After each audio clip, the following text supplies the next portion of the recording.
নমস্কার, আমি civil engineer Sourav.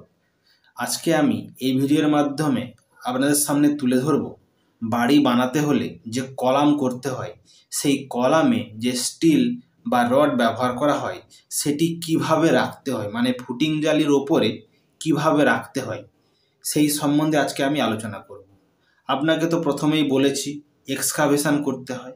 এক্সকাভেশনের পরে আপনাকে বালি দিয়ে সোলিং করা হয় এবং তারপরে পিসিসি করা হয়। পিসিসির ওপরেই ফুটিংয়ের মানে হচ্ছে ফাউন্ডেশনে কাজ করা হয়। সেই ফাউন্ডেশনে দেখুন, ফাউন্ডেশনে সাইডে কি হয়েছে দেখুন, সাইডে কিভাবে কাজ করানো হচ্ছে।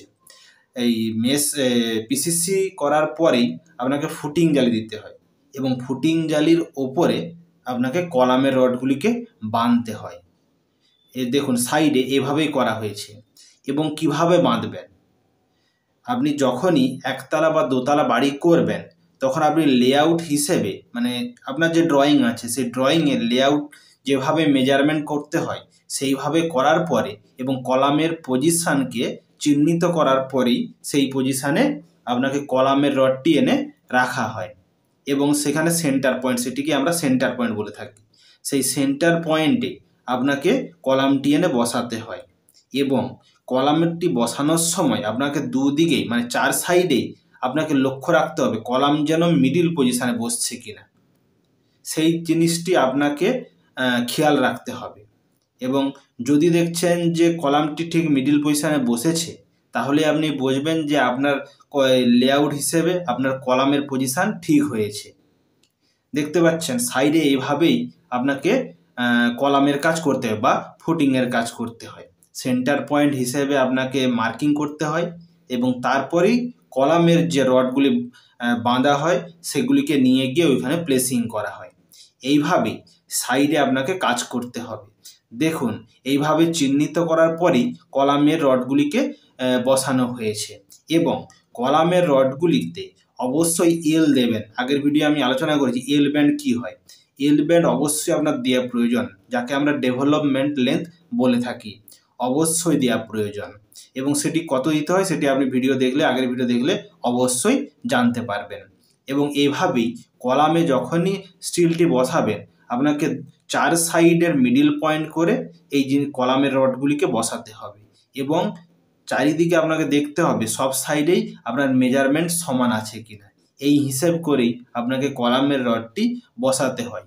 এবং যদি দেখেন যে কলামের রডটি মিডিল পজিশনে বসেছে তাহলেই আপনি মনে করবেন যে আপনার বাড়ির কাজটি ঠিকভাবে হচ্ছে।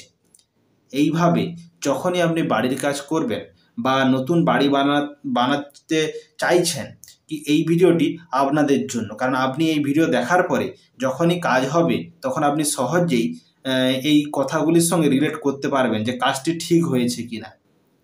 এই জন্যই আপনি যখনই সাইডে কাজ করবেন অবশ্যই সিভিল ইঞ্জিনিয়ারকে রেকমেন্ড করবেন, কারণ সিভিল ইঞ্জিনিয়াররাই পারফেক্ট আপনাকে মেজারমেন্ট করে দিতে পারবে।